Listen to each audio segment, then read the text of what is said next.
هر روز پشت این میز میشینی و میبینی وزن داره میره بالا. تقصیر کاره یا تو سبک زندگیت؟ منم مثل تو کارم پشت این میزه، اما یه راز ساده رو فهمیدم. چاقی یواشکی سراغمون میاد چون یه کار اشتباه رو داریم هر روز تکرار میکنیم. حالا چیکار کنیم؟ 3 ترفند آسون که خودم امتحانش کردم. اول، یک میانبرده سالم کنار خودت داشته باش. ماست یونانی، آجیل، میوه.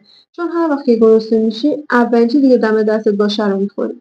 دوم، هر 1 ساعت 5 دقیقه بلند شو حرکت کن. حتی شده چند قدم کوتاه راه بری. این کار باعث میشه متابولیسمت رو بیدار نگه داری. سوم، آب، آب، آب. کم‌آبی باعث میشه گرسنگی کاذب بگیری و تو رو میکشونه سمت خوراکی اضافی. این تغییرات کوچیک تو رو از اضافه وزن نجات میده و باعث میشه همیشه انرژی داشته باشی. حالا نوبت توئه.